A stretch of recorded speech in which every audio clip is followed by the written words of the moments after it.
চলমান Russia Ukraine যুদ্ধে কি পরিমাণ সৈন্য হারিয়েছে রাশিয়া, নিহতের সংখ্যা নিয়ে কি মিথ্যাচার করছে ইউক্রেন? যদিও মার্কিন পররাষ্ট্রমন্ত্রী মার্কো রুবিও সম্প্রতি জানিয়েছেন শুধুমাত্র ২০২৫ সালের প্রথমার্ধেই চলমান যুদ্ধে প্রায় ১ লাখ সৈন্য হারিয়েছে রাশিয়া। প্রশ্ন হলো, নিহতের প্রকৃত সংখ্যা আসলে কত?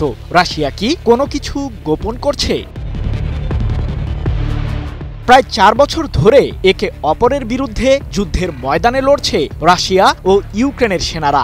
যুক্তরাষ্ট্রসহ পশ্চিমাদের অঢেল সাহায্য পাওয়ার পরও ইউক্রেন রাশিয়ার কাছে এখন অবধি হারিয়েছে ২০% অঞ্চল। কিন্তু চলমান যুদ্ধে রাশিয়ার সামরিক ক্ষয়ক্ষতি নিয়ে আন্তর্জাতিক মহলে নানান গুঞ্জন চলছে। কি সেই গুঞ্জন? সম্প্রতি ইউক্রেনের সংবাদ মাধ্যম দ্য কিয়েভ ইন্ডিপেন্ডেন্ট দেশটির সশস্ত্র বাহিনীর এক সূত্রের বরাতে জানিয়েছে, এখন পর্যন্ত এই যুদ্ধে রাশিয়া ১১,৫৮,০০০ সৈন্য হারিয়েছে। একই সাথে ব্রিটিশ গোয়েন্দা সূত্রগুলোর দাবি, ইউক্রেনের বিরুদ্ধে যুদ্ধে রাশিয়ার হতাহতের সংখ্যা প্রায় ১০ লাখ, যার মাঝে প্রায় ২.৫ লাখ রাশিয়ান সৈন্য নিহত হয়েছে। এদিকে মার্কিন পররাষ্ট্রমন্ত্রী মার্কো রুবিওর মন্তব্যেও প্রায় একই তথ্য ফুটে উঠেছে। তিনি জানিয়েছেন, ২০২৫ সালের প্রথমার্ধেই রাশিয়ার অন্তত ১ লাখ সৈন্য যুদ্ধের ময়দানে নিহত হয়েছে। কিন্তু যুদ্ধের ময়দানের ক্ষয়ক্ষতির সঠিক তথ্য কি এই মুহূর্তে বের করা সম্ভব?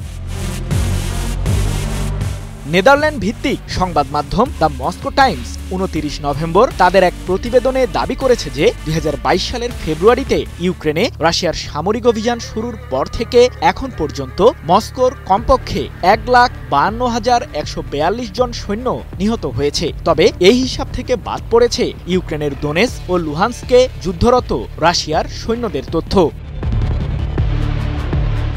বাছাইকৃত কাঁচামাল ও স্বয়ংক্রিয় ইউরোপিয়ান মেশিনে তৈরি হয় all time honeycomb, all time healthy life.